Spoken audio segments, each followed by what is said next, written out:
우리 갈라디아서 우리 5장 16절, 17절 두 절만 읽겠습니다.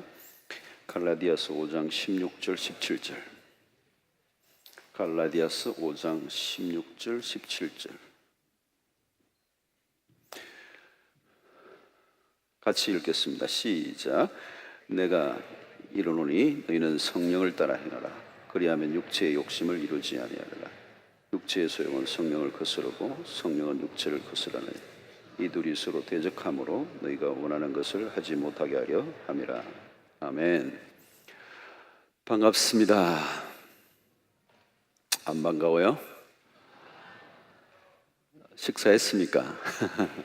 지난주 내가 왜 설교 여기 안 한 것 같은데. 지난주 누가 했어요?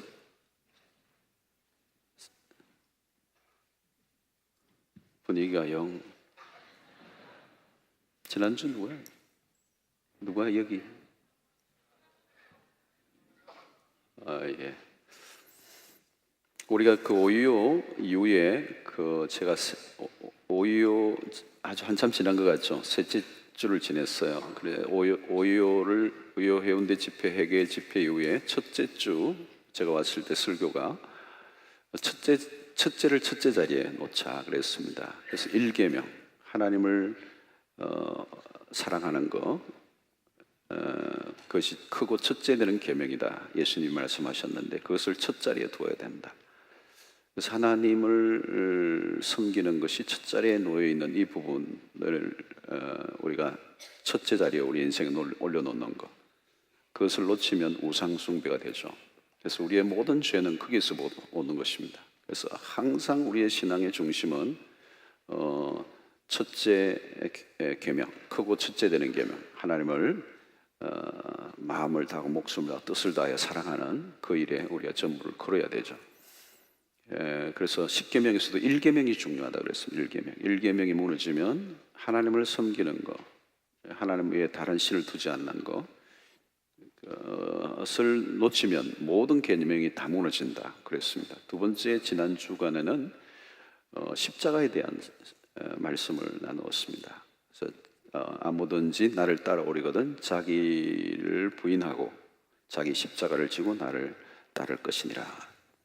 그래서 자기를 부인하는 것, 우리가 끊임없이 자기를 실현하고 자기를 극대화하고 자기를 드러내고 자기를 자랑하는 게 이 세상인데 그것과 정반대 가는 게 십자가의 길입니다. 이 세상을 보면 전부 다 구조적으로 그렇죠. 내가 잘 되는 것을 위해서 다른 사람을 희생시키는 문화죠. 소수의 사람이 어떤 특권을 누리고 그 외의 모든 사람들은 비참하고 절망하는 이 세상. 오늘 이 한국 사회 경제 구조도 그렇죠. 아무리 올라가도 올라갈 수가 없어요. 공부도 그렇잖아요. 학교에서 3%대에 못 들어가면 스카이를 못 가잖아요. 3% 안에 들어가야 스카이에 가잖아요. 스카이 안 가면 아주 절망하는, 스카이 가야 인생이 나르는 것 같은, 그 외에는 우리가 절망하는 세상. 굉장히 이런 끊임없이 경쟁하는 구조들, 치열한 경쟁에서 살아남지 않으면 불행하게 여겨지는 이 세상 가운데서 예수님은 정반대 길을 걸으라고 그래요. 자기를 부인하라. 또 자기 십자가를 지라는 말은 뭘까요, 여러분? 제물적 삶을 살라는 거죠. 어떤 면에서 다른 사람을 잘되게 하기 위해서 자기가 희생하는 것. 제물이 그렇잖아요. 양이 제물로 바쳐질 때 양 자체를 위해서 존재하지 않잖아요. 양은 누군가를 위해서 희생하는 거죠. 오늘 우리가 자기 십자가를 지라는 그 의미도 마찬가지예요. 사실은 오늘 이 땅에 우리가 살아가면서 다른 사람을 잘되게 하기 위해서 내가 희생되는 삶, 그게 십자가 길을 걸어가는 것입니다. 근데 이게 사실은 이 세상에 안으로 들어가 보면 바보 같은 삶이죠. 미련한 삶이고 정말 말도 안 되는 것이죠. 예수님의 십자가 우리에게 보여주신 원리도 그렇습니다. 십자가 자체는 실패예요. 하나님의 아들이 메시아가 뭔가 역사 속에 대단한 일을 할 것 같아 보였는데 십자가에 힘없이 처형당하는 모습은 실패자의 모습이에요. 그러나 그 십자가를 통과한 이후에 하나님께서 부활의 영광을 허락하셨습니다. 오늘도 우리도 끊임없이 이 세상의 사람들이 살아가는 방식과 전혀 다른 방식으로 살아가야 돼요.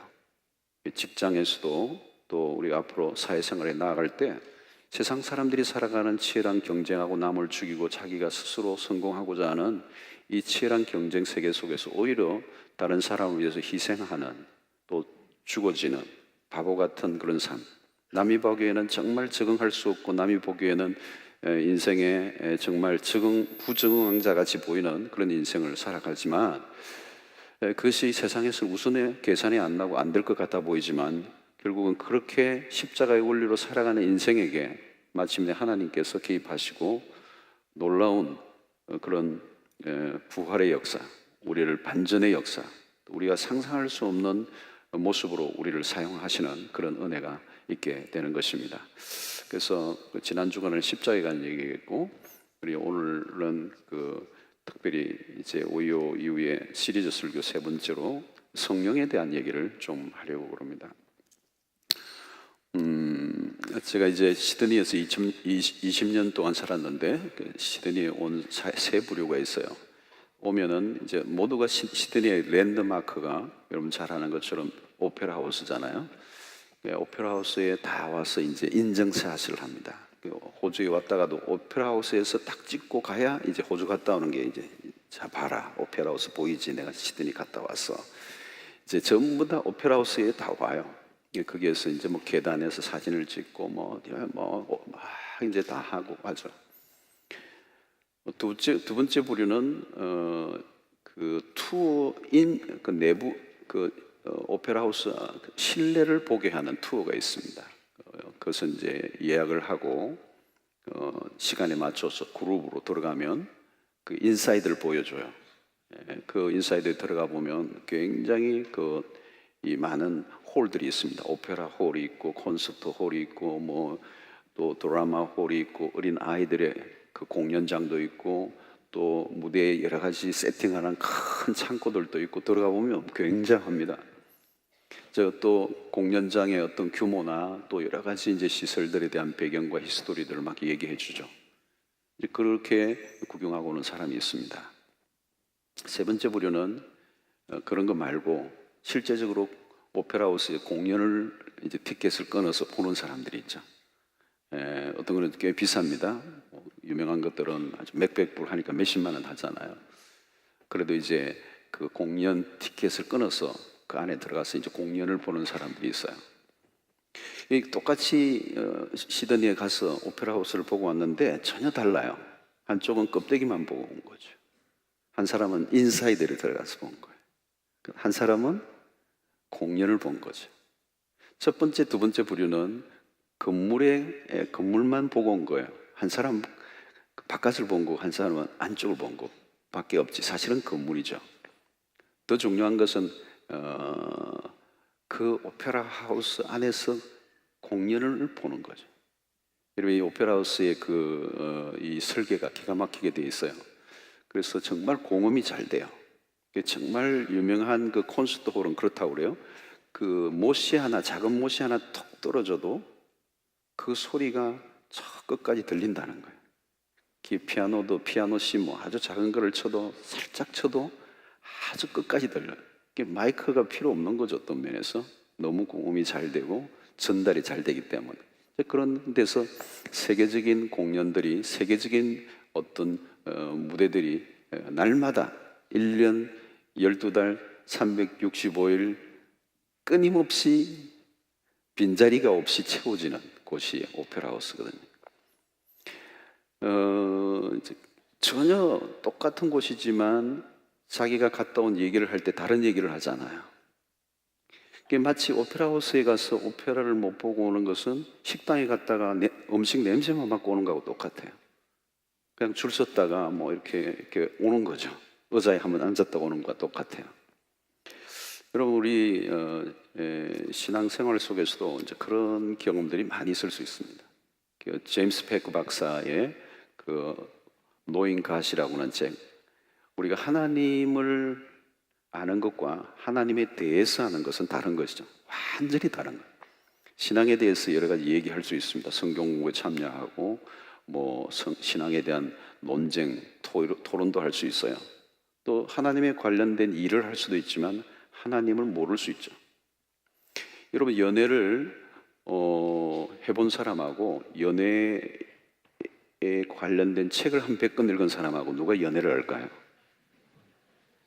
연애를 해보신 여러분? 연애를 한번 해본 사람이 훨씬 낫죠. 책을 읽는 거하고는 다르죠, 여러분.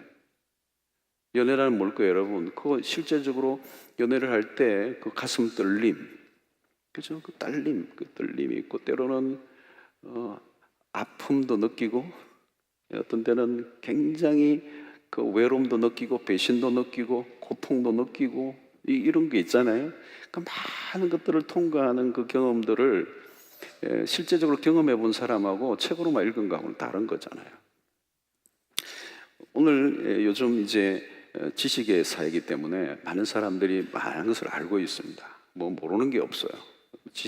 인터넷 들어가면 모든 것을 우리가 정보를 알 수가 있습니다.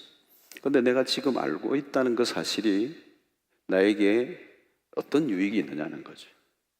여러분, 사실 우리는 지금 모르는 게 없을 정도로 지식이 다 드러나요. 지식 사회입니다. 어떤 분야든지 얘기하면 할 만한 것들이 다 있어. 근데 사실 그 지식이 내 삶을 움직일 수 있는 힘이 되어 있느냐예요. 여러분, 정말 지식은 뭐냐면 그 지식이 내 삶을 이끌어주는 힘이 되어야 되죠. 바울 사도가 빌립보서 3장 8절에 아주 유명한 말씀을 했어요, 여러분. 그리스도를 아는 지식이 가장 고상하다, 이런 표현을 썼습니다. 그리스도를 아는 지식이 가장 고상하다. 그 전후 문맥을 보면 그는 모든 것을 다 해로 여긴다. 또 모든 것을 잃어버리고 모든 것을 배설물로 여긴다, 그런 표현을 써요. 자기가 추구했던, 자랑하고 싶었던 그 모든 것을 그냥 이제 의미 없는 것으로 여길 만큼 자기가 발견한 게 있거든요. 그게 바로 그리스도라고 하는 것입니다. 여러분, 여기서 바울이 얘기하는 그리스도를 아는 지식이라고 하는 이 표현은 그냥 지식이 아니에요. knowledge가 아니라는 거죠. 자신의 삶을 움직이는, 아니 내 삶을 걸만한, 내 생명도 드릴 만큼 그런 지식을 말하는 거죠. 이 지식은 그냥 아는 어떤 지식이 아니고 정말 자신이 경험하고 자신의 인생 전체를 걸만한 것을 발견했기 때문에 자기가 추구하는 모든 것들을 배설물로 여길 수 있었다고 말하는 것입니다. 이게 이제 진정한 알미죠. 자, 여러분, 우리가 교회를 다니지만 우리가 첫 번째, 두 번째, 오페라 하우스에 첫 번째, 두 번째 갔다 온 사람, 그 두 번째 유형과 비슷할 수도 있어요.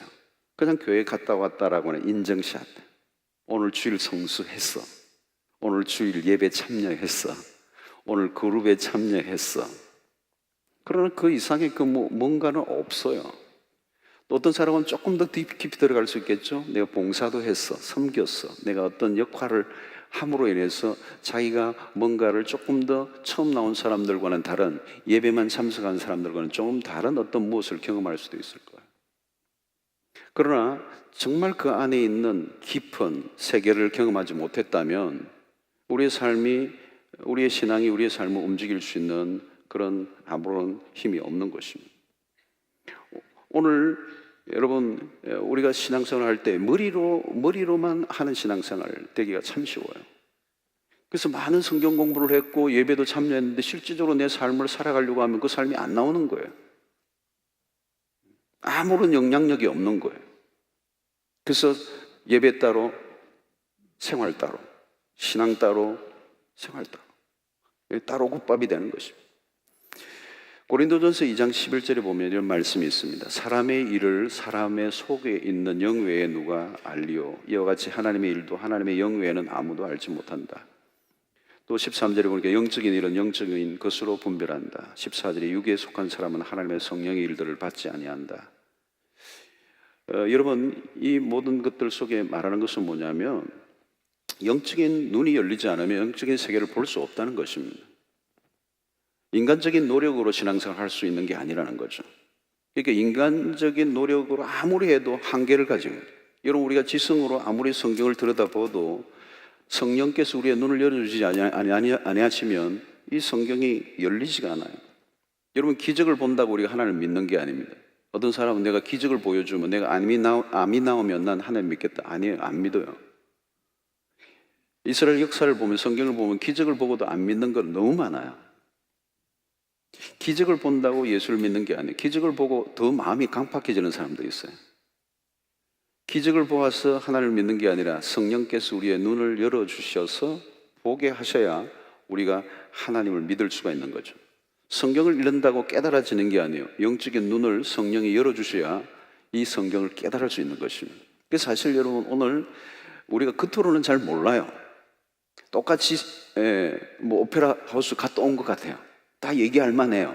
근데 들어가 보면 전혀 다른 세계를 갖고 있다는 것을 알게 되는 거예요. 오늘 이 예배에 참여한 분들 가운데서도 우리를 엄청난 차이를 가지게 만든, 자기의 지식의 세계 안에 갇혀져 있는 신앙이냐, 아니면 성령께서 우리의 눈을 열어주셔서 영의 세계 안으로 들어간 신앙생활을 하고 있느냐, 이게 큰 차이라는 거죠.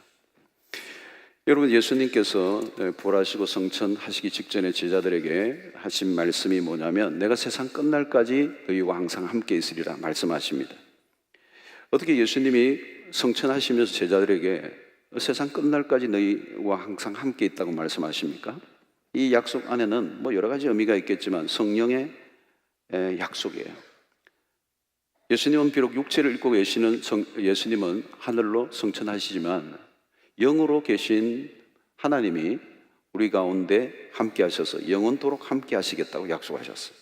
성경에 여러분, 우리와 함께 하시겠다는 약속들이 예수님이 십자가를 지시기 전에 여러 번 얘기하셨죠. 요한복음에서도 이제 내가 곧 갈 것이다, 또 내가 떠나는 게 유익이다, 내가 떠나야 보혜사가 오신다, 그는 너희와 함께 있을 것이다, 또 너희가 너희를 고아와 같이 버려두지 않겠다. 로마서에서는 8장에서는 뭐라고 그럽니까? 우리에게 양자의 영을 주셔서 하나님을 아빠, 아버지라 부르게 하신다. 그리스도의 영이 없으면 그리스도의 사람이 아니다. 하나님을 아빠, 아버지라 부르게 하셨다. 이런 것들을 통해서 우리에게 주시는 메시지는 뭐냐면, 이제 하나님과 우리의 관계에 있어서 어떤 공간적인 어떤 제약을 받지 않고 24 hours 언제든지 하나님과 함께 하시는, 이게 하나님이 사상적이고 이론적이고 철학적인 하나님이 아니라 오늘 지금 이곳에 나와 함께 하셔서 내 삶의 모든 것에 개입하시고 역사하시는, 손으로 직접 만질 수 있고 육안으로 볼 수 있는 분은 아니지만, 바람이 어디에서 나서 어디로 가는지 알지 못하지만 바람에 의해서 흔들리는 나뭇가지를 보면서 바람의 존재를 믿는 것처럼 성령이 지금 우리와 함께 하고 계시고, 그 성령과 함께하는 것이 신앙생활의 핵심이다. 그래서 여러분, 이 성령이 아니고는 아무도 우리가 주를 예수로 할 수 없다고 고린도전서 12장 3절이 얘기하시죠. 예수님을 주라고 얘기할 수 있는 게 뭐냐? 성령이 할 수 있다는 거예요. 성령이 아니면 그렇게 할 수가 없다는 거예요.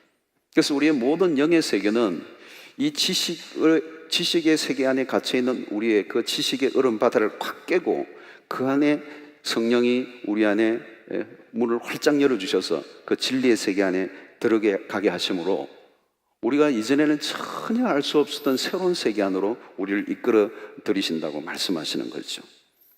그래서 여러분, 우리가 교회를 다니지만 그냥 어떤 분들은 그냥 껍데기만 보고 왔다 갔다 할 수가 있어요.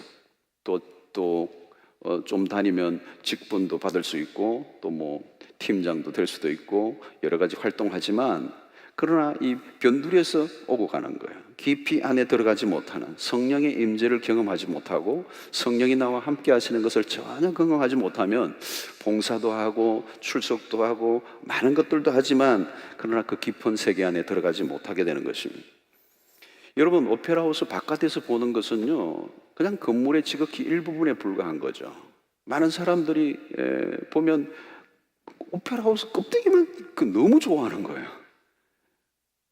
그게 전부인 줄 알아요. 그게 대단하게 여겨져요. 여러분, 아마 인터넷 들어가 보세요. 시드니 오페라 하우스 찌면은 껍데기만 나올 거예요. 막 조개 껍질 같은 그거 거기서 찍은 것만 다 나와. 시드니 교민들 가운데서도 오페라 안에 들어가서 오페라를 본 사람이 많지 않아요. 몇 사람 안 돼요.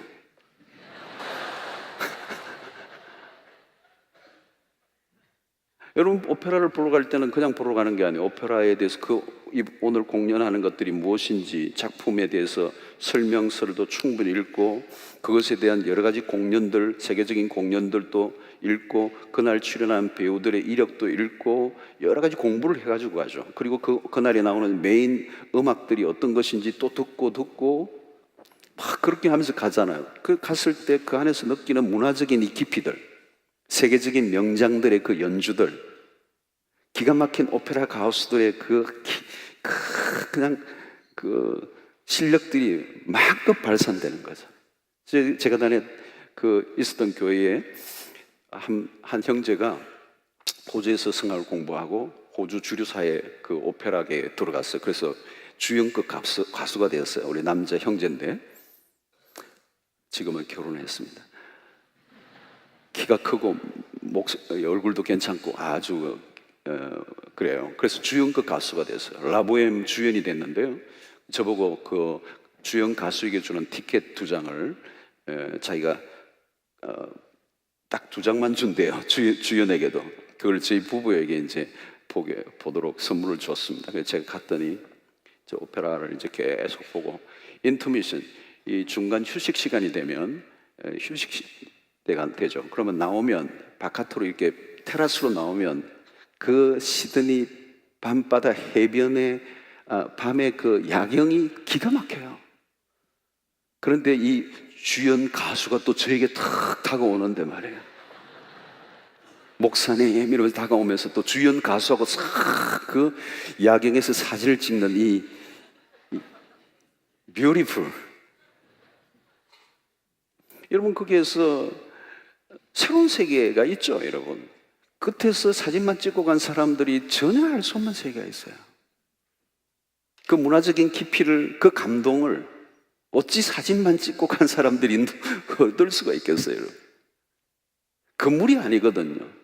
그 안에 있는 컨텐츠들, 1년 365일 한 번도 똑같지 않은 수없는 공연들, 세계적인 공연들.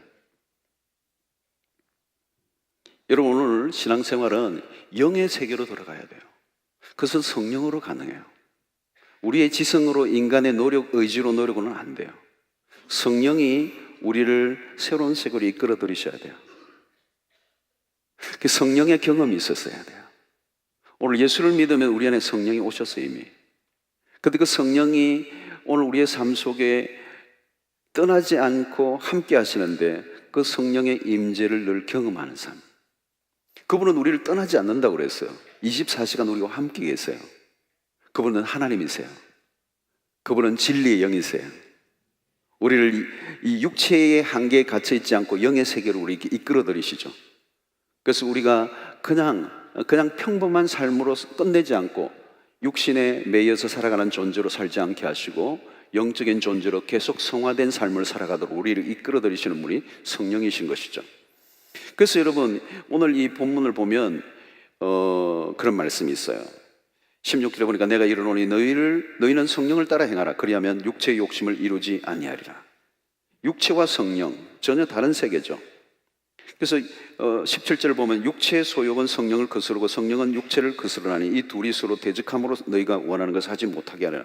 이 육체의 소욕과 성령의 소욕이 서로 대적하고 있어요. 여러분, 이것이 이전에는 우리가 느낄 수 없었던 겁니다. 이전에는 그냥 죄를 짓고 그냥 자기가 하고 싶은 대로 했던 거죠.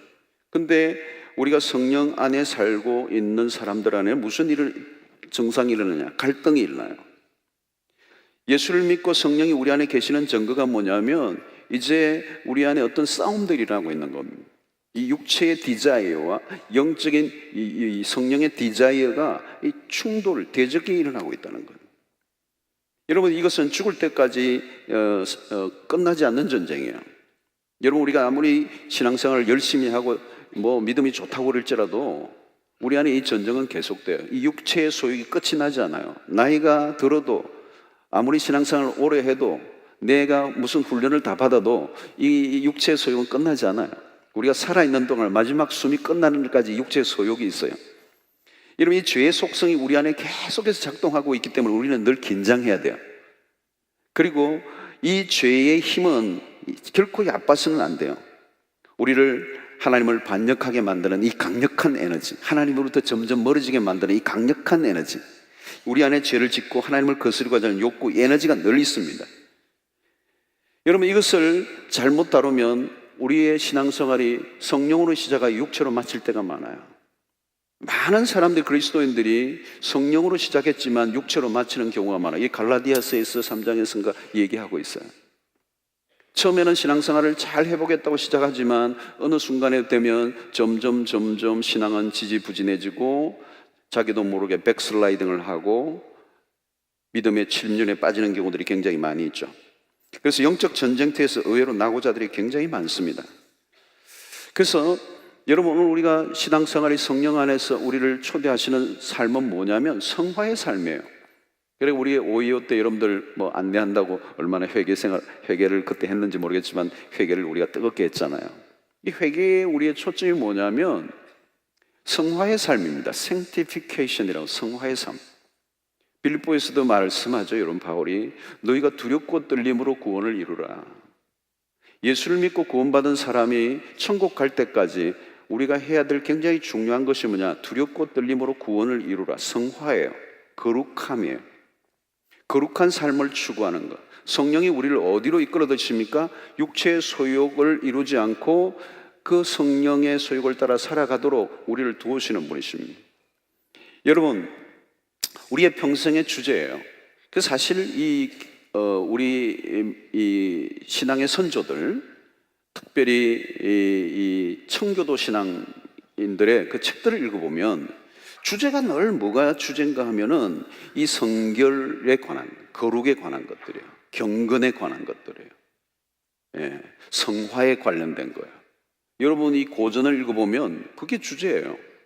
우리가 어떤 일을 하느냐, 그게 중요한 거 아니고 그 일을 하는 당신이 누구냐는 것입니다. 굉장히 오늘 우리가 세속주의화 되었어요. 어떤 것을 이루는 과업 중심의 외적인 것들에 우리가 굉장히 많이 관심을 가지게 되었습니다. 그러다 보니 우리가 그 일을 하는 우리 자신이 어떻게 살아야 되는 것에 대한 관심을 가지지 못하다 보니까 거룩을 놓쳐버렸어요. 그래서 우리가 끊임없이 회개해야 되는 것은 뭐냐면 거룩을 추구해가는, 그래서 그 거룩의 초점은 성화예요. 여러분, 하나님이 우리에게 관심 가지는 부분은 이 성화의 부분입니다. 그런데 오늘 우리가 가장 치명상을 입은 부분이 이 부분이에요. 여러분, 거룩한 삶을 강조하지 않고 외적인 어떤 활동이나 결과들을 강조하는 이 분위기는 굉장히 위험해요. 여러분, 오늘 우리가 지금 우리 활동들을 하고 어떤 일들을 할 때도 마찬가지예요. 우리가 무슨 일을 얼마나 잘하느냐가 중요하지 않아요. 가장 중요한 것은 내가 거룩하다는 거예요. 성령은 거룩의 영이세요. 하나님은 거룩하신 하나님이세요. 그리스도의 십자가는 우리의 거룩을 위해서 희생당하신 희생이에요. 하나님이 거룩하시고 성령이 거룩하신 영이시고 그리스도의 십자가 우리를 성결케 하기 위하여 거룩하기 위해서 죽으신 죽으심이에요. 그래서 우리의 삶의 메인 주제예요. 성경의 핵심이에요. 우리가 거룩을 추구하는, 이미 거룩하게 되었어요. 그리스도의 십자가를 통해서. 그럼에도 여전히 우리가 우리의 삶 속에, 실제 삶 속에서 거룩한 우리의 아이덴티티를 지켜가기 위해서 죄와 싸우는 이 싸움이 끊임없이 일어나야 되는 거죠. 성경의 많은 부분에 그런 것들을 강조가 있습니다. 우리가 이것을 놓쳐버리면 세속주의가 밀고 들어오게 되고 우리가 세상의 죄의 오염에서 우리의 자신을 내어줄 수밖에 없게 되는 것입니다.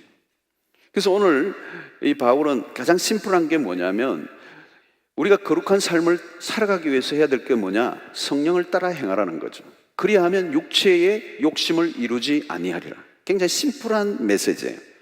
성령을 따라 행하라. 그리하면 육체의 욕심을 이루지 않을 것이다. 성령의 인도를 따를 때만 육체의 소욕을 이길 수 있다. 여러분, 성령을 따라 행하면 육체의 욕심을 이루지 않는다. 이 말은 뭘까요, 여러분? 여기서 성령을 따라 행한다는 이 말은 어떤 일시적인 단회적인 행동을 말하지 않습니다. 지속적인 행동을 말합니다. 한순간에 어떤 특별한 능력이 임해서 죄를 이길 수 있는 게 아니라 끊임없이 성령을 의지하고 성령을 의존하고 성령을 의식하고 성령의 도우심을 구하는 영적인 습관을 길러가는 게 굉장히 중요합니다. 그래서 죄를 이기는 이 일은 한순간에 기적처럼 일어나는 게 아니고 요행처럼 일어나는 게 아니고 어떤 순간에 한번 행하고 끝나는 게 아니라 지속적인 영적인 습관이에요. 무엇을? 성령을 의지하는 습관. 매 순간순간 그 성령을 의식하고 하나님의 임재 가운데 살아가게 될 때 하나님께서 우리에게 그런 거룩함을 허락해 주시는 것입니다.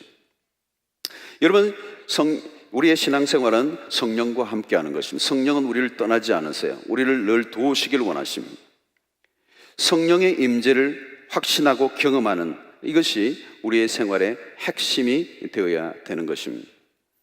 여러분, 우리 자신이 성령이 거하는 전이라고 그랬습니다. 고린도전서에 우리가 전이에요. 성령이 지금 우리 가운데서 계셔요. 여러분, 이것처럼 확실한 게 어디 있습니까? 신앙생활이 모호하지 않아요. 막연한 게 아니에요. 지금 이 순간도 성령은 우리와 함께 하시고 우리에게 다가오시고 우리에게 말씀하시고 우리에게 감동을 주시고 우리에게 깨닫게 하시고 우리의 죄를 드러내게 하시고 어떤 것은 하나님의 말씀에 확신을 갖게 하시고 우리를 진리 가운데 이끌어 주시고, 여러분, 성령이 아니고는 우리의 신앙 자체가 존재가 불가능해요. 성령이 오늘 우리가 사도행전 이후에 성령이 두드러진 시대를 살고 있습니다. 성령은 육안으로는 보이지 않지만 우리가 거부할 수 하고 거부하거나 저항할 수 없는 분으로 우리에게 임재하세요. 오늘 우리가 하나님 앞에 감사한다 할 때 감사를 어떻게 할 수 있어요, 여러분? 내가 감사해요? 안 돼요. 성령이 깨닫게 해 주셔야 감사가 일어나요. 진리에 대한 확신을 내가 어떻게 가져요? 내가요? 그 오래 못 가요. 성령이 확신을, 그 진리 가운데 빛을 비추어 주실 때 우리에게 확신을 주셔야 확신을 할 수가 있어요. 여러분, 우리가 어떤 일들에 대해서 낙심했을 때 우리를 일으켜 주시는 분이 누구세요? 성령이세요. 우리가 승리에 대한 소망을 가지게 하시는 분이 성령이시죠. 여러분, 성경을 읽어도 이 성경을 우리가 그냥 못 깨달아요. 시편 119편에 보면 주의 말씀이 꿀송이보다 더 달다는 얘기를 하는 표현들이 뭡니까, 여러분? 그것은 성경을 읽었다는 얘기가 아니죠. 성경을 맛을 봤다는 거예요. 여러분, 십자가라고 하는 것도 마찬가지입니다. 십자가라고 하는 것을 우리가 그냥 믿습니다라고 하는 것을 끝나는 정도의 수준의 메시지가 아니죠. 신구약 전체를 통틀어 십자가의 원리는 하나님의 비밀한 경륜의 덩어리예요. 그 안에 하나님의 오묘한 그 비밀들이 다 들어있단 말이죠. 그냥 단순히 예수 믿고 그냥 구원 얻는 교리로서 메마르게 있는 십자가가 아니에요. 근데 이 성령께서 그 십자가를 비추어 주실 때 그 십자가 안에 있는 엄청난 비밀들을 우리가 깨닫게 하실 때 그 십자가라고 하는 하나의 그것을 통하여 수없는 프리즘을 통하여 수없는 빛들이 흘러나오는 거예요. 그래서 우리의 처해져 있는 상황과 환경과 그 사람의 입장에 따라 그 십자가는 다양한 형태로 성령께서 우리에게 오늘 또 말씀하시고 우리를 깨닫게 하시고 그 십자가 우리에게 때로는 어떤 사람에게는 죄를 드러내게 하시고 어떤 사람은 용기를 주시고 어떤 사람은 치유를 주시고 어떤 사람에게는 그 진리의 그 십자가 안에서 깊은 사랑을 경험하게 하시죠. 하나님의 사랑으로 우리를 이끌어 드실 때도 성령이 어떻게 하세요, 여러분? 그 십자가 하나만을 통해서도 하나님의 사랑의 깊이를 어디까지 데리고 갈지 알 수가 없어요. 그 사랑의 넓이가 어느 정도 넓은지, 얼마나 높을지, 너비가 어느 정도 될지 알 수가 없는 것이죠. 여러분, 이 성령을 경험할 때 우리의 눈이 열리게 되고 영의 세계가 열리면서 우리는 육신에 갇혀서 육신의 소욕을 따라 살아가는 그 삶을 청산할 수가 있게 되는 거예요. 여러분, 죄를 내가 이기려고 애를 쓰면 이겨질 수 있습니까? 못 이겨요. 그러나 성령께서 우리의 눈을 열어주셔서 정말 우리의 얼굴에 수건을 벗기시고 그 정말 하나님의 영광의 광채를 보게 하시면 죄라고 하는 것에 대해서 더 이상 내가 미련을 갖지 않도록, 그것은 아주 전혀 그 죄가 주는 고통과 절망이 무엇인지를 알게 하시기 때문에 그 영광의 광채를 본 사람들은 그 죄에 빠지들지 않을 수 있게 하는 힘이 생기는 거죠. 여러분, 신앙생활에서 굉장히 중요한 것 가운데 하나는 뭐냐면 이 신앙은 자발성이에요. 우리가 성령께서 우리에게 은혜를 주시고 우리를 진리 가운데 이끌어 주시면 그 진리의 빛을 본 사람들은 자발적으로 하는 거예요. 그냥 자발적으로 하니까 기쁨에 찬 자발성이에요. 우리 지난 수요일 날 직분자들 우리 권사님 안수 집사님들을 세웠어요. 직분을 받을 때 다들 너무 좋아하더라고. 꽃다발 하고 막 너무 좋아하시다. 한참 1년을 열심히 하시겠더라고요. 근데 여러분, 직분을 가지고 기뻐하는 것은 오래 못 가잖아요, 여러분. 그거 오래 못 가요, 여러분. 그 힘이 얼마나 가겠어요, 여러분? 오래 못 가는 거예요. 그것을 우리가 일평생 내가 헌신하고 일평생 주님을 위해서 내 생명을 바칠 수 있게 만드는 힘은 거기서 나오는 게, 직분에서 나오는 게 아니에요. 성령께서 오늘도 우리의 삶 속에서 인도하실 때, 우리를 하나님과의 더 깊은 관계 안으로 이끌어 들이실 때, 그 성령과의 깊은 영적인 교제가 끊임없이 일어나게 될 때, 하나님을 경험할 때, 하나님의 임재 속에 있을 때, 여러분, 오페라하우스에서 아무리 이리 찍고 저리 찍고 뭐 낮에 찍고 밤에 찍고 해도 그건 거기에요. 껍데기는. 저는 호주에 손님들이 많이 오니까 오페라하우스 겉을 얼마나 많이 봤겠어요. 계단도 다 세보고 막 그냥 막 다 해봤어요, 그냥. 여러분, 그것은 한 부분에 불과하잖아요. 그건 껍데기죠. 여러분, 주일날 교회 오는 것도 마찬가지예요, 여러분. 오늘 이 자리에 함께 앉아 있지만 성령의 임재하심을 경험하고 그 성령의 이끄심 속에서 내 눈이 열리고 그 성령과의 깊은 교제 속에 있는 사람들은 이 예배를 똑같이 들어도 다른 예배예요. 그냥 우리가 외적인 활동에 그냥 예배 자체에만 관심을 갖고 이게 신앙의 전부인 것처럼 하고 온 사람들은요, 하나님에게 지금 인정샷 하고 가는 거예요. 왔어요? 하고 가는 거예요. 그러나 여러분, 그 안으로 들어가는 사람도 있잖아요. 오페라 안으로 들어가는 사람, 오페라 안에서 오페라를 보고 즐기는 사람. 세계적인 거장들이 오잖아요, 여러분. 세계적인 거장들. 그런 사람들이 와서 장엄한 그런 그 연주들을 하는 거예요. 그 작품의 세계 속에 빠져들잖아요. 클라우디오 아바두가 여러분 연주를 하고 그 유명한 곡을 연주할 때 그 유명한 연주를 들으면 여러분 압도를 당하잖아요, 여러분. 숨이 멎을 것 같은. 여러분, 우리가 성령 안에서 살아가는 신앙생활이 그런 거예요, 여러분.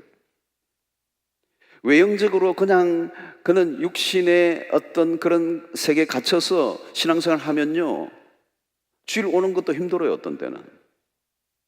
주일 예배보다 더 신나는 것들이 보일 것 같은 그런 유혹이 있을 때는 주일 예배가 지겹다고요. 그냥 고만고만한 예배를 드리면 반복하면 그게 그 안에 즐거움과 행복이 없어요. 껍데기는 별거 아니에요, 여러분. 근데 우리가 신앙생활을 하는 게 무슨 예배를 드리고 주일을 지키고 헌금을 하고 봉사하는 것이 우리의 신앙의 전부인 것처럼, 아니요, 그건 굉장히 표표적인 거예요. 일부 중에 일부예요. 주일날 예배 참여하면 모든 것이 다 끝난 것처럼 생각한다면 그 신앙을 굉장히 오해하는 거예요. 아니, 오페라하우스 껍데기도 아니에요, 그건. 더 깊은 세계가 있단 말이죠.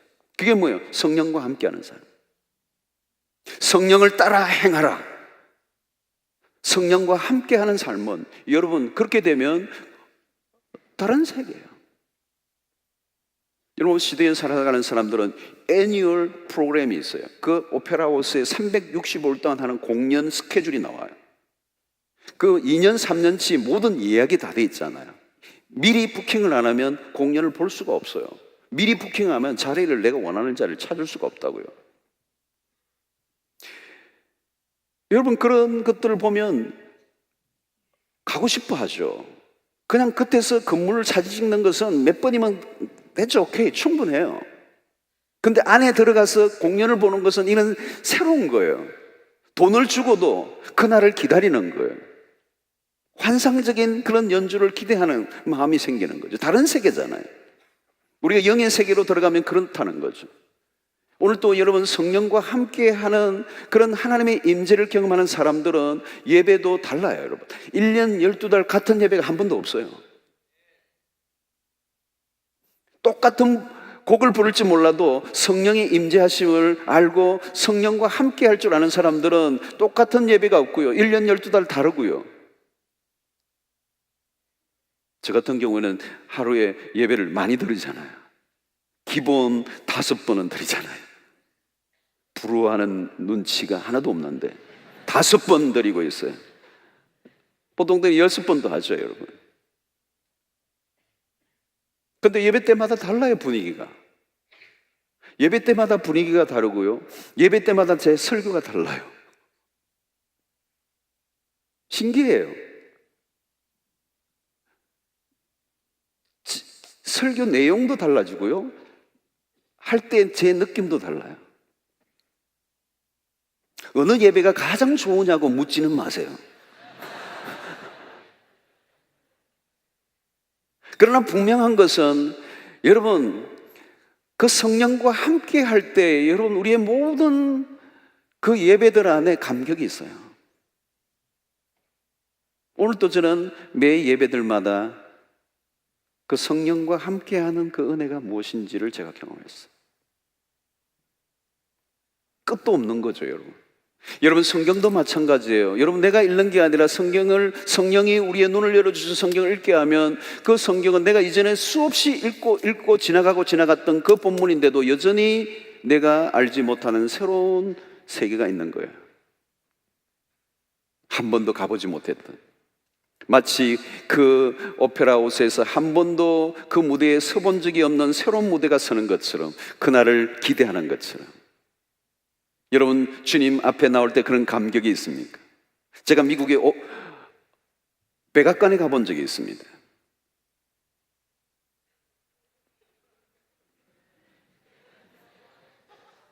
오바마를 만난 게 아니고 담장 바깥에서 기념 촬영을 하고 왔습니다. 오래전에 제가 바빠서 그냥 만나지는 못하고 왔습니다. 여러분, 오바마를 만났다고 해서 사진을 찍고 오는 것도 괜찮겠죠, 여러분. 사실 여러분, 백악관이나 청와대에 중요한 것은 대통령이 있는 거잖아요. 에어포스 원이라고 하는 미국의 비행기가 2대가 항상 뜨잖아요. 해외로 가면 똑같은 비행기가 2대로 떠요. 똑같은 비행기인데 어느 비행기가 에어포스 원이겠어요? 대통령이 탄 비행기죠. 대통령이 있기 때문에 백악관이고 청와대입니다. 여러분, 오늘도 우리가 주님 앞에 나왔을 때 가장 중요한 것은 뭐야? 그분이죠. 그분, 하나님. 여러분, 오바마 대통령을 나는 알아요. 근데 그분은 나를 몰라요. 이것은 진정한 알미 아니죠. 사실 중요한 것은 오바마 대통령과 직접 통화할 수 있는 관계에 있다면 그건 기가 막힌 거예요. 그건 친밀함이라고 말하죠. 여러분, 우리가 성령과 얼마나 친밀한 관계 속에 살아가느냐가 우리의 신앙의 핵심이에요. 성령을 경험하는 삶, 성령의 임재를 경험하는 삶, 오늘 지금 이곳에 나와 함께 하시는, 우리를 떠나지 아니하시는 성령. 우리 주님은 성천하셨지만 그 보혜사 성령, 그는 우리를 떠나지 아니하시는, 공간과 시간의 제한을 받지 아니하시고 우리 안에 거하시는 성령. 그분과 함께 살아가는 삶은 전혀 다른 인생이 되는 거예요. 여러분, 우리의 신앙은 눈에 보이는 세계가 아니에요. 오늘 예배에 참여하는 이런 우리의 형태도 중요하지만 눈에 보이지 않는 성령과 함께하는 삶, 성령이 우리의 눈을 열어주실 때 우리는 전혀 다른 삶을 살게 되는 것입니다. 그분과 함께 살아가게 될 때 우리의 의지와 우리의 노력을 넘어선 하나님의 놀라운 역사들이 우리 가운데 일어나게 되는 거예요. 예배에서도 그런 경험을 할 수 있고 성경을 통해서도 그런 경험을 할 수 있는 거죠. 우리의 삶의 모든 일상 속에 성령과 할 때 우리의 신앙은 생생하고 리얼하고 다이나믹하고 풍성하고 더 깊어지는 은혜를 체험할 수가 있는 것입니다. 그때 우리는 매일 기대가 있는 그런 신앙생활을 할 수 있는 거예요. 무료하고 지루하고 재미없는 그런 일상이 아니라 가장 감격할 수 있고 가장 기대에 찬 가슴 뛰는 그런 신앙생활을 우리가 할 수가 있는 것입니다. 만약에 여러분 성령이 계시지 않는다면 우리는 아무것도 아니에요. 오늘 성령이 우리 가운데 거하시고 나와 함께 하시고 그분은 우리를 떠나지 않고 우리를 고아처럼 버려두지 않기 때문에 우리의 모든 일상 속에 우리의 신앙은 그 어떤 것보다도 이 세상의 어떤 것과도 비교할 수 없는 그런 삶을 사는 것입니다. 신앙생활에 죄의 문제가 마찬가지입니다. 우리의 육체의 소욕이 끊임없이 일어나지만 이 육체의 소욕이 강하긴 하지만 성령의 소욕이 더 강하시기 때문에 우리는 우리의 수동적으로 그저 있는 것이 아니라 그 성령의 소욕을 의지하고 그분의 이끄심을 의지하고 맡길 때 육체의 소욕을 넉넉하게 이기는 역사들을 허락하심으로 우리가 성화, 거룩한 삶을 살아가는 하나님의 백성들이 될 수가 있게 되는 것입니다. 여러분, 그냥 겉만 보고 왔다 갔다 하는 여러분들이 되지 않기를 바랍니다. 그저 어떤 형식적인 어떤 틀에 갇혀서 그저 예배를 드리고 어떤 의무적 수행을 하는 것으로 끝나지 않게 되길 바랍니다. 우리는 전통적 교회는 주일 성수를 하고 11조를 하고 기본적인 의무를 다하는 것이 신앙인 것처럼 너무 그냥 눈에 보이는 몇 가지의 것들만 준수하면 좋은 신앙인으로 치부하는 그런 어떤 고정관념이 있어요. 그것이 아니에요. 그것은 가장 일부에 불과해요. 겉모양에 불과하는 거예요. 안으로 들어가셔야 돼요. 그것은 성령이 우리를 그렇게 이끄실 줄로 믿습니다. 그 성령의 임재를 사모하시길 바랍니다. 그 성령의 존재를 신뢰하시길 바랍니다. 그 성령을 환영하시길 바랍니다. 매 순간 그 성령이 나와 함께 하신다는 사실을 믿으시기를 바랍니다. 그리고 그 성령을 나의 삶의 모든 영역에 초대하시고 그분과 함께 살아가게 될 때 우리가 육체의 소욕을 이루지 않고 성령의 소욕을 따라 살아감으로 육체의 일을 이루지 않고 성령의 사람으로 우리의 매일의 삶 속에 승리하는 삶을 살게 될 줄로 믿습니다. 결코 홀로 인간적 노력으로 신앙생활을 끝내지 마시기 바랍니다. 그러면 우리는 육체로 마치게 돼요. 우리의 힘으로는 절대 신앙생활을 할 수 없어요. 우리의 능력과 우리의 지식으로 하나님을 섬길 수가 없어요. 성령이 임하셔야 되는 거예요. 성령이 함께 하셔야 되는 거예요. 성령이 도우셔야 되는 것입니다. 그래서 여러분, 우리가 날마다 성령 하는 이유가 여러분, 그것은 그냥 지식으로 얘기하는 게 아니에요. 지식으로 신앙생활을 했다면 이제 그 지식의 두꺼운 얼음바다가 깨뜨려지고 성령이 임하심으로 우리의 신앙생활의 새로운 지평이 열리는 그런 역사가 일어나게 되기를 축원합니다. 우리 찬양 하나 하고 기도하고 마치겠습니다. 허무한 시절 지날 때, 깊은 한숨 내쉴 때, 그런 풍경 보시며 탄식하는 분인데 그와 같이 너희를 버려두지 않으리. 우리와 함께 하시는 성령님, 오늘 이 시간 우리와 함께해 주십시오. 임재해 주시옵소서.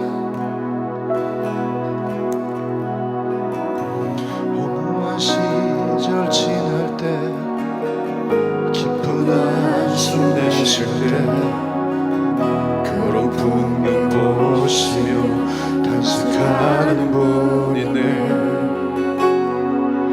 그와 같이 너희를 버려두지 않으리. 내가 너희와 영원히 함께하리라. 성령이 오셨네. 성령이 오셨네. 성령이 오셨네. 내 주위에 보내신 성령이 오셨네. 우리 인생 가운데 찾아오셔서 그 나라 굳게 하시네. 억눌린 자 갇힌 자 자유함이 없는 자 피난처가 되신 성령이 계시네. 성령이 계신 곳에 참 자유가 있다네. 진리의 영이신 성령이 오셨네. 성령이 오셨네. 성령이 오셨네.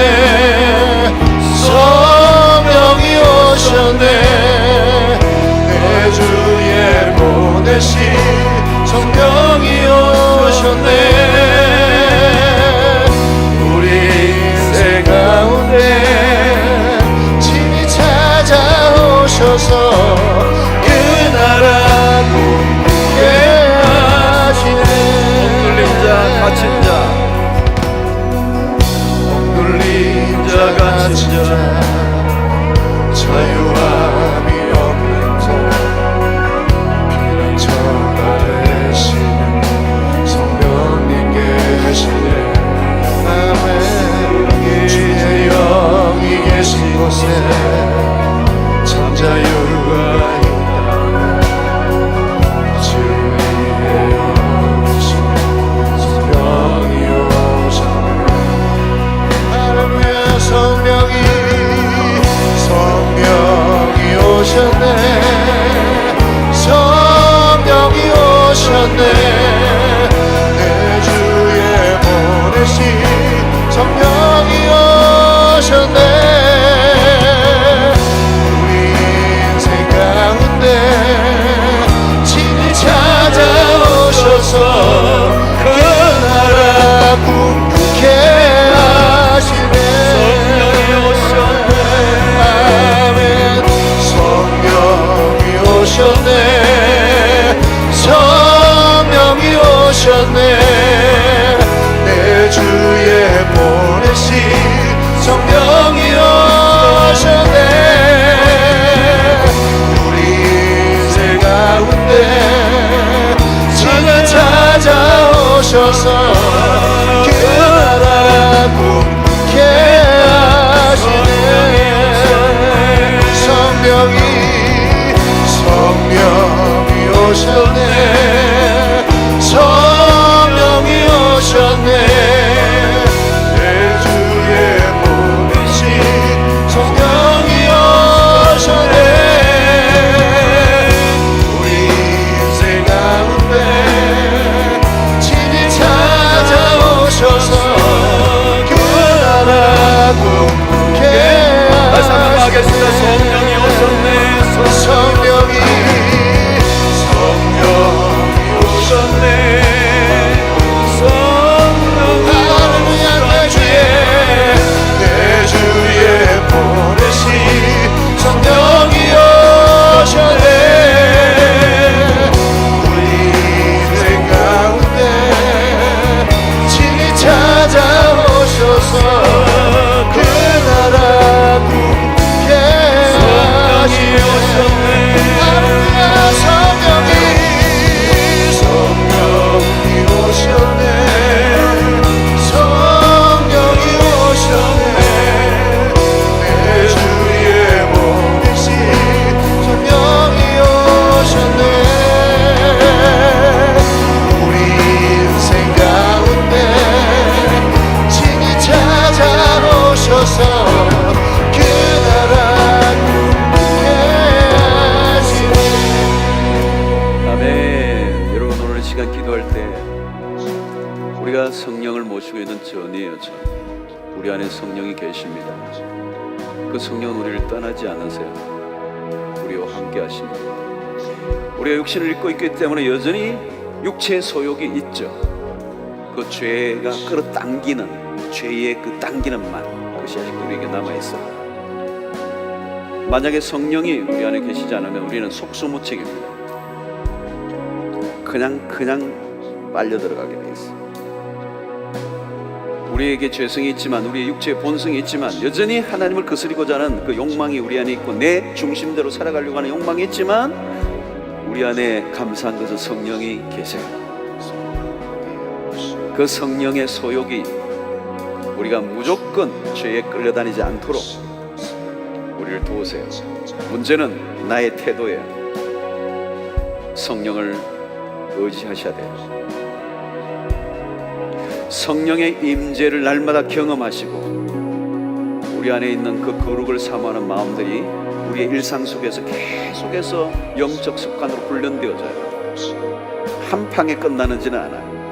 끊임없이 우리가 끊임없이 성령과 함께하는 삶, 성령을 따라 행하는 삶을 살아가는 거예요. 이건 실제예요. 성령은 하나님을 사상적으로 이념적으로 개념적으로 믿는 그 신앙, 껍데기만 왔다 갔다 하는 그런 신앙이 아니라 우리의 속 내용 안으로 들어가게 하시는 분이 성령이세요. 성경을 들고 다녔다고, 성경을 들고 다닌다고 성령을 아는 게 아니에요. 성령이 눈을 열어주셔야 돼요. 십자가를 믿는다고 해서 다 되는 게 아니에요. 성령께서 십자가를 바라보게 하는 빛을 열어주셔야 돼요. 그러면 그 안에 무궁무진한 하나님의 진리 안으로 들어가면, 그 안에 빠져들어가면 우리가 승리의 삶을 살게 되고 우리의 영적인 풍성함이 임하게 되는 거예요. 하나님의 영광을 보는 역사가 일어나는 것입니다. 여러분, 하나님에 대해서 아는 거 아니고 하나님을 아는 경험, 그 성령을 통해서 우리가 경험하는 것입니다. 그래서 날이 가면 갈수록 더 하나님을 알아가고 더 우리 그리스도에 대해서 깊은 사랑과 그 은혜를 우리가 깨달아가면서 우리의 신앙이 강해지는 것입니다. 오늘 성령이 우리와 함께 하십니다. 그분은 떠나지 않습니다. 우리를 고아처럼 버려두지 않았어요. 우리가 성령이 함께 하시지 않는다면 우리는 고아처럼 버려진 받을 거예요. 두려워할 수밖에 없어요. 실패할 수밖에 없어요. 그러나 성령이 우리를 버리지 아니하세요. 예수를 믿는 사람은 결단코 성령이 떠나지 않으세요. 우리와 함께 하세요. 그것이 우리의 소망이에요. 우리가 결단코 실패할 수 없는 이유예요. 그 성령을 의지하세요. 그 성령을 초대하세요. 그 성령을 인정하세요. 그 성령과 함께 날마다 생활하시는 은혜가 있게 되기를 바랍니다. 오늘 이미 오신 성령, 내 안에 계신 그 성령을 내가 존중히 여겨드리고 그 성령과 함께 살아가는 삶이 되게 하여 주시옵소서. 24시간 365일 순간순간 떠나지 않고 우리와 함께 하시는 그 성령을 소멸치 않고 성령을 환대하고 성령과 함께하는 적극적인 신앙생활을 하면 우리의 육체의 한계를 뛰어넘고 영의 세계로 나아가는 놀라운 역사가 일어나게 될 줄로 믿습니다. 그 성령과 함께하는 삶을 살게 하여 주시옵소서. 이 시간 그 성령을 초대합니다. 성령의 임재를 초대합니다. 우리가 그 성령으로 함께 절거합니다. 하나님, 그 성령으로 인하여 이제 더 이상 죄의 소욕에 따라 살아가지 않게 하여 주시옵시고 나의 삶에 함께 하시는 그 성령과 함께 매일매일 동행하는 삶을 살아갈 수 있도록 은혜를 더하여 주시고 이 시간도 성령의 강력한 임재 가운데 사로잡히게 하여 주시옵소서. 주여, 세 번 부르고 기도하겠습니다. 주여.